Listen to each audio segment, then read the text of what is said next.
Hello, my name is Shu, currently a research specialist at the Department of Computational Medicine and Bioinformatics at the University of Michigan. I'm going to deliver a speech of fatal police shootings in the United States. There has been a growing concern about police enforcement in recent years at the US, especially it disproportionately affects Black people and other people of color. The Black Lives Matter movement began in the wake of Michael Brown's death in 2014 and reached a new level of national recognition in May 2020 after George Floyd was murdered. A central element of this is when civilians are fatally shot by police officers in the line of duty. In this report, we studied the pattern of police shootings in the United States.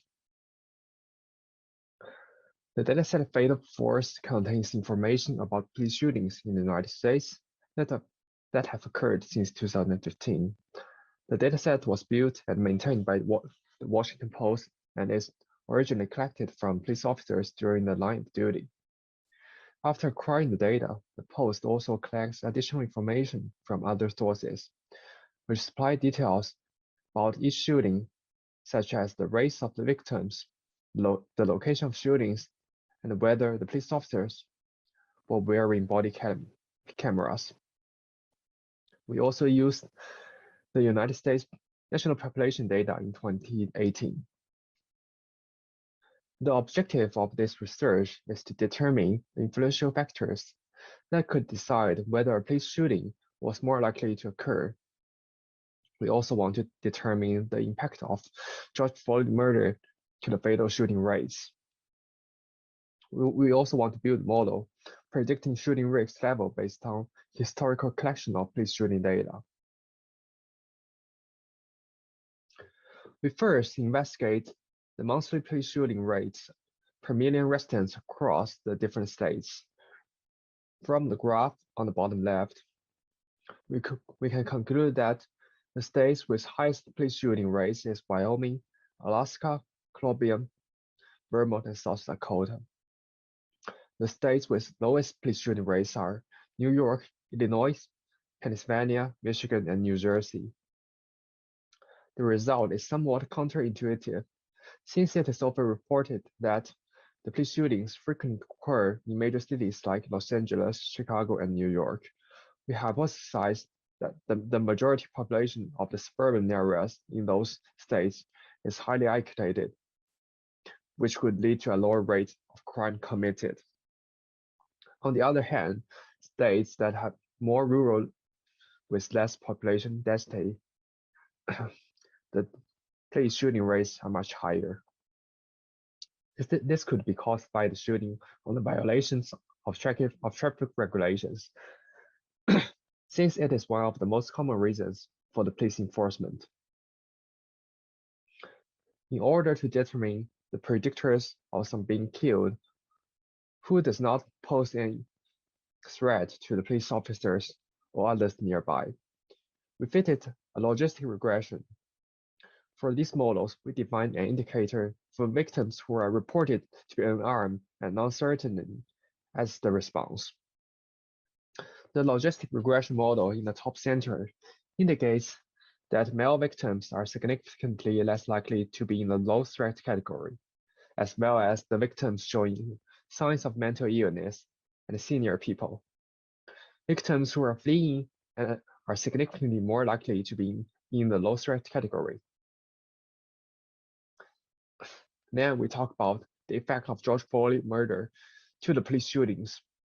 We calculated the average number of murders among different ethnicity groups and age groups, and also constructed the 95% confidence intervals from the means and standard errors obtained from the murder.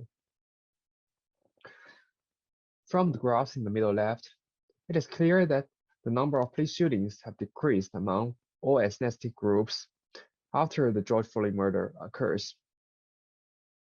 And the decrease in all other ethnicity groups are significant. As for the unknown ethnicity groups, the high variance is caused by the lacking in data points. For the graphs in the middle right, a decrease can be indicated from age groups for almost all the age groups, and the decrease is significant for young and elder groups. Though the decrease is not significant for the group of the middle age, we can still use this as a reference of decreasing. We also want to verify the changes of police shootings over months after the murder has taken place. We used a polarized time series plot. According to the area covered by the plot in the bottom, it could be verified that the number of police shootings in the United States does decrease in 2020 and 2021. However, the number of police shootings then increased again from the beginning of 2022. So we should keep track of this kind of increasement and see some long-term effects later. However, for the Black ethnicity group, an immediate decrease can be noticed after May 2020. Also, according to the area covered by the line of each year, we can verify a steady trend of decreasing in the number of shootings. Also, the monthly shootings number has not exceeded 30 since the murder had taken place. This result indicates a good impact of the BLM movement to the criterion of the law enforcement of the police. Finally, we can conclude that age, gender, signs of mental illness, and whether the victim was fleeing are significant predictors of a victim being unarmed. Also, police shootings have decreased significantly since George Floyd was murdered, and there is a trend of decreasing. To further our research, we want to continuously keep track of the trending of fatal police shootings to observe the long-term effect of the movement. And we also want to explore more details in other causes of the victim's deaths, such as shooting in custody and other means rather than shooting. Thank you for your time.